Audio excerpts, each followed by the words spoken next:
heavily policed areas. You know what I'm saying? In the most heavily policed areas, we have so much crime. Why is that? Why is that? Why is that?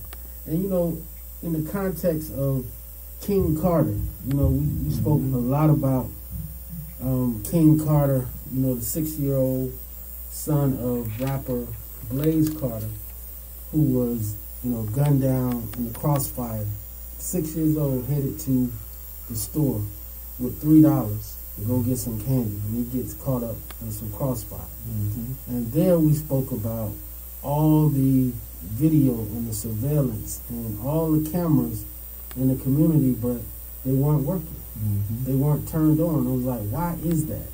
Why does there seem to be an incentive for people to commit crimes? Because they feel as if they can get away with crime. They can get away with crime because we have the no snitch culture. You know, no matter what it is, no matter what somebody's done, you know, don't tell. You know, don't tell. So there are, you know, a myriad of reasons. So having extra law enforcement or having different law enforcement come in to do it is not necessarily a bad thing, but in my opinion, it is a bad thing in this scenario because it is clearly a ploy. 100 days before an election, it's a ploy, you know, to come in and just wreak havoc. But looking at it from this perspective, you know, how many mothers are not going to cry over the next few months because in the midst of this ploy, you got to be dumb as hell to still go out there and, you know, commit crimes when you know the feds is right there. The feds is coming into your city to try to show that they stamped out crime, that they can do it. You know, so what do you say about that, Teddy T? I know you got some thoughts on that. You know, just the other day when I saw that 14 people got killed, a bunch of people got shot the other day in Chicago, and then that was like the thing that he automatically said he's going to start bringing in troops to Chicago. You know what I mean? And I mean, still there's got to be some type of setup to do it. Like my man Godfather, he works with the different police that's up there. He's Larry Hoover's brother, so you know he helps calm down different situations and different things. But they're still going to have some type of element because you just don't want to go in and just start attacking without knowing, you know, the territory. All of these situations is territory. You know what I'm saying? And as much information that they can get going in is going to be the best thing possible. You know, because the one thing about Chicago, they got plenty of guns. Yeah, but they can't stand up to the feds, bro. That's I mean, but we're not talking about direct war. Tactics. You talking about tactics, or you talking about tact? You know, as far as it sounds like you talking about tact, meaning to go in there and speak on, you know, speak to the people, the spheres of influence, the folks who have influence in the city, and to use some tact, right, to come in and meet with local law enforcement and say, what's this, you know, who is this, and who that person is, and how they move, and et cetera, et cetera. But how many times have you seen movies, whether it be the Die Hard movies with Bruce Willis, or the other movie with the actor who made all the anti-Semitic statements, and he's persona non grata, but he used to have a series with Danny Glover. They had a bunch of movies together. Lethal Weapon movie? Mel Gibson. Mel Gibson. The Christ movie. Right. But what you often see in those movies when you're dealing with law enforcement and something big that occurs is that federal and state law enforcement don't get along in the all. movies. At all. Because the state guys and the local guys are the ones that feel like, they're there, they know everything, they're the ones who know the community, they put the work in the community, and the feds come in and they say, they act like they know it all, they know everything, they don't want to listen to anybody, they just want to come in and just put down. But in this particular situation, I'm just being 1,000 with you, Teddy, and with our viewing audience and our listeners out there. I'm just being 1,000 with you, bro. It's too many. You just was playing the record, man. Before the show started, there's too many dying. There's too many moms out there crying, and if you got to have police on the street to make sure folks are able to get up and go to work every day in peace and in safety, and children to play outside in the parks that were built for them. You have a lot of parents, man, who don't even allow their children to go outside in certain communities, and it should not be like that in the United States of America. So I guess that's the Republican in me, and I don't like to put myself in the same boat as our president, because I really don't think he's being, staying true to what conservative values are. I think he's a demagogue. I think he's somebody that's just out there, on ploys. But, I think our communities would welcome presence. They're not going to welcome folks just knocking down doors and just going in there and shooting the wrong people, and that's what I'm saying. Stuff like that. Right. But as far as being present, as far as being, having the communities, in a sense, shut down or locked down to, if there's a drive-by, but you can't get to 95 because you're going to have to go by them boys, them folks or whatever, because whatever's going on right now, bro, it ain't working. It's not working, bro. It's not working. I mean, that's what, when somebody said that the other day, they said, the police don't fight crime.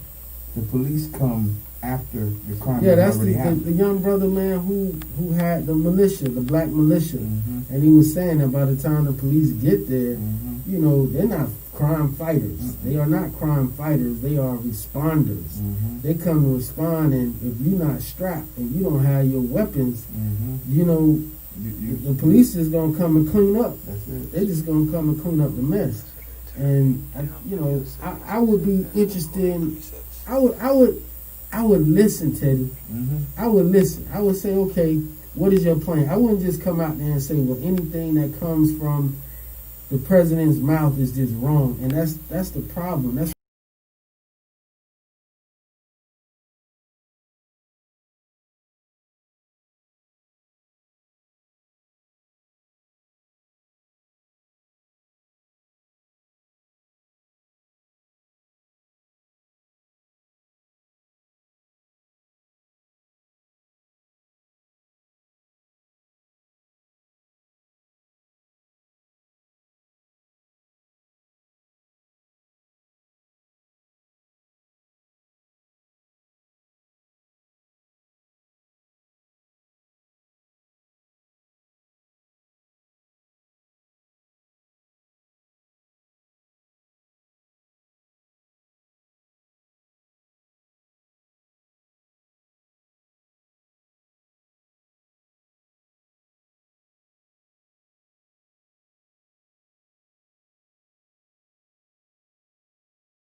it's documented how many folks Jeff Epstein and this lady, terrorized, with his wealth, because he had places all over and he's flying. I mean, he's the definition of a sex trafficker. Because you have the wealth, you can take people to different spots all over the world. And as we've seen it with slavery, you take all these Africans from Africa, you put them in the land, and when you get to that land and they looking around, it's like, bro, you been here before? No, me no be here, bro. I ain't never been here. You looking around, you like, where it is? What Jeff Epstein taking you? He took you to Timbuktu. And you sitting around, and he's like, well, what you gonna do? You gonna open them legs, grass on the field, play ball. Like, that's what he was on. He and his lady, but our president says, I wish you well. I wish you well. That's bruh's tone deaf. He's certainly tone deaf. I mean, the one thing I can say about Donald Trump is he's loyal to his cause and his people. He don't change his tone at all. And that's why, I don't right now I can't judge Donald Trump. I gotta wait till the end of the story. You know what I'm saying? I gotta wait till, because this is a lot of things, and I listen to a lot of different people who tell me, oh no, Donald Trump is the best president we've ever had. Donald Trump is done, and I'm just like, these are that is objectively false. I know that is objectively that is objectively false. Like, but objectively false. But just for a fact a person can say that, I'm just listening. You know what I mean? Because, there's one thing that I've noticed in the world today is that people aren't as bright as they used to be. And people are really trained. People have really created what I call a dog mentality. You know what I'm saying? Where they're trained to the point to follow their master. They're trained to whatever is going on. Right. During the Revolutionary, prior to the Revolutionary War, and including the Revolutionary War, how do you get individuals like Benedict Arnold? We just know Benedict Arnold is synonymous with being a traitor. But really, what they are sympathizers. They're folks who sympathize with what's going on. You have people who sympathize with the monarchy. And something that I saw last night, Teddy T, about 2 o'clock this morning, Teddy T, that I know you would be interested in, is that, my favorite show on television is Finding Your Roots with Dr. Henry Louis Gates. And so when it comes on, it typically comes on at like 4 in the morning on WLRN, channel 17 in South Florida. Come on at 4 in the morning. And so what he does is he takes 3 celebrities, 3 politicians, or 3 notable people, and he goes back and he finds their roots. Well, one of the individuals that he went back was Michael, what's the filmmaker out of Michigan who did Fahrenheit 9/11, Michael Moore. So he did Michael Moore's people, and guess where Michael Moore's people came from in 1630 to Boston. Guess where they came from? Scotland. And when they found the record in 16 something, guess what his people came as? Slaves. They came as slaves. What? Yes, they came as slaves. And so when they went into it some more, it was because Michael Moore certainly, because everyone had heard of indentured servants before. They had heard of indentured servants and indentured servitudes, which was basically, in the beginning, basically you can come and be a slave for 7 years, and and after those 7 years, you go ahead and get your freedom. That's how a lot of folks was coming. But the indentured servitude, I guess they couldn't convince enough people to do it, and there was so much land over in America and the Native American problem that they had to deal with, that they was like, look, this volunteer thing, we need a draft. So let's just go steal some people, which, slavery, and then they took slavery to a degree that has never been in world history, because there's always been slavery. But the slavery that we had in America, man, was just, it was probably the closest thing to being in hell. You know, but Michael Moore's people came in and they went further to find out, well, you know, what happened. So they came in during the time of Oliver Cromwell. If you recall, Oliver Cromwell, you know, led the parliamentary revolt in England against King Charles. And so when they fought King Charles, you know, to unify England, Ireland, and Scotland, many of the folks in Scotland, including Michael Moore's people, they sided with King Charles. They were what you call, you know, they were royalist sympathizers. They felt like, you know, we owe an allegiance to the king, to the crown. And so I said all that to say, not only to, you know, let you know, Teddy T, I'm always listening to you, and come back and, you know, when you're right, I come in there and say, hey, remember Teddy T told you.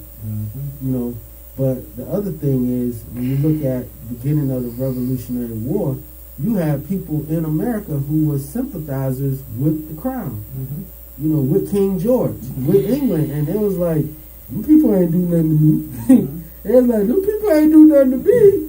You know, I don't, you know, so what we fighting them for? You know, that's my people back in England, my family back in England. What we fighting them for? You know, get them the taxes. They not tripping. We got to pay taxes somewhere. And it ain't like they over here doing, you know, whatever. And so you had the Benedict Arnolds, and you have folks who, you know, end up being on the wrong side of history as we look at it now, but they were always sympathizers. You always, like you also mentioned, Teddy T, you had black people who fought with the Confederates. You know, you had just, people had their own reasons.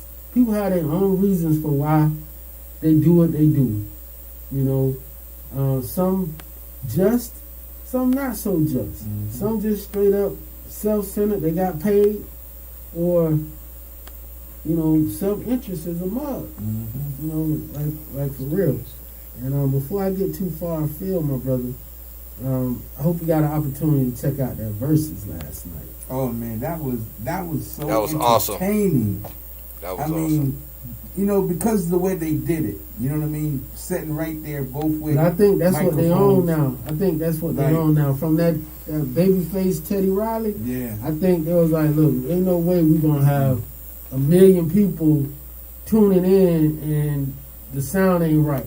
Like, you know, it's it got to be money in it somewhere. And then I see they found the money. Yeah. Apple. Swiss Beats made his first Versus, you know, which you can understand that because Rough Riders, you know, Swiss Beats, that's where he got his name from. You know, being with the Rough Riders, but it was definitely, you know, if you look at the Beanie Man and Bounty Killer and the Bounty Killer, where they was in the same spot, it was like, you know, that was live. You know, to have the two guys in the same spot. So definitely shout out the Versus, man. It was definitely must see TV. That was entertaining. Just to go back and forth. I came in when DMX did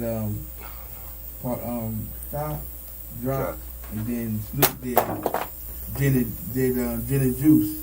No, he did G Thing, and he was like, I left Dre verse in because I wrote both verses. So no, bro, it was definitely for the culture. It was definitely for the culture, man. And I must tell you, it made you, you know, I was going back saying, well, who else did the verses? You know, and of course the Jill Scott, Erykah Badu. That was hot. That was definitely for the culture. But the Nelly Ludacris one, it was fun. It was cool. It was cool. Like, when you see what it can be, yeah. And you like, and then the T-Pain, Lil Jon, like, I thought Lil Jon was ready for prime time. I give it to T-Pain wasn't ready for prime time. I give it to Jadakiss and Fabulous. You know what I'm saying? Jada Jadakiss and Fabulous had a nice joint. Yeah. Oh, I didn't see that one. They had a good joint. They had a good joint. Yeah. I didn't see that. That was good too.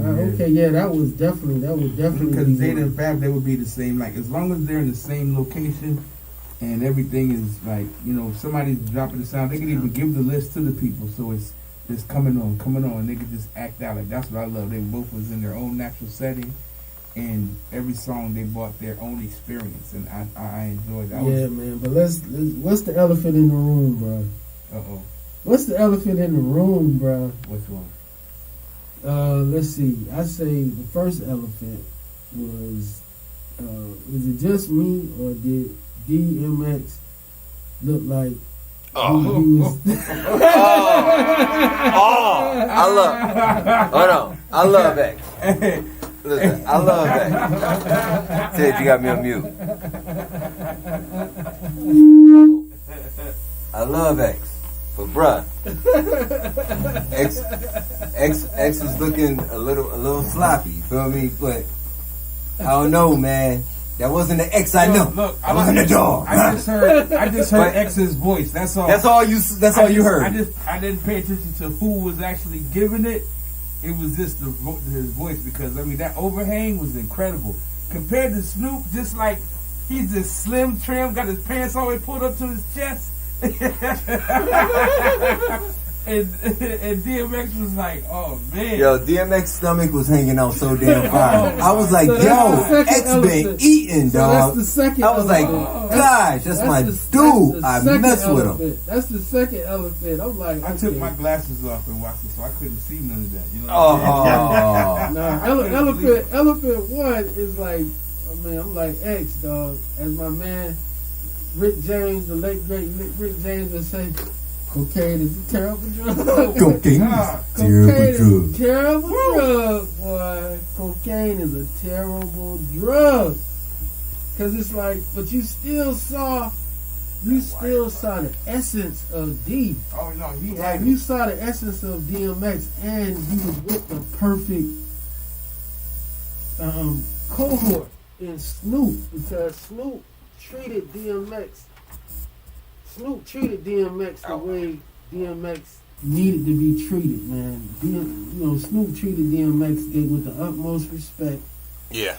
And for his talent and for what it was, and you could just see like DMX getting frustrated at times, especially when Snoop was like in his zone, fully in his zone, and then just started flowing and freestyling, and then he said, "Let me turn this over to you, D," because that's how D used to be. Yeah. D used to battle Jay-Z. D used to battle everybody. Like, that's who he came up on. So Snoop wasn't trying to, he wasn't trying to curve him. He was like, let me pass this over. Yeah, let me pass this over to D. And D was trying, bro. He was trying. If effort, I give him an A for effort. He was trying to pull it. Right. He was like, yo, I run around to that on that same beat. I run around on that same beat. I can't remember half of it. I can't remember it. Snoop said, man, just give him whatever you got, man. Just give him what you got. Smooth as hell. Just give him whatever, man. Just give him what you got, man. Just do it, nephew. He was like trying to do it, but still, despite, you saw the raw essence and the talent. Like, just the way you started off with a prayer. I would advise you to go back and check it out. I did this morning because I missed the beginning yesterday, and then I fell asleep when they went to take a break. Right. And then when I woke up, man, I went back and caught it on Versus TV. They had the whole thing, the whole thing on there, bro. And that was really for the culture, man. I appreciate it. I'm glad I saw that. One of the first major tours that I actually worked as a promoter on was the the Rockefeller Rough Rider tour. You know what I'm saying? And it was Jay-Z, Ja Rule, Jadakiss, The Lox, and DMX. And it was like Swiss Beats, everybody was there. Everybody was there. Redman, Method Man. It was like the beginning and the end was like so many. The energy was just always so crazy. You know what I'm saying? Because DMX, that's how he would get started. He just want to battle on Jadakiss and Fabulous. They were all just, and then when Jay would come, they would just always have a cipher. It was like 3-4 shows in a row. They had a cipher before, and people had phones. I don't remember. They had phones, but it wasn't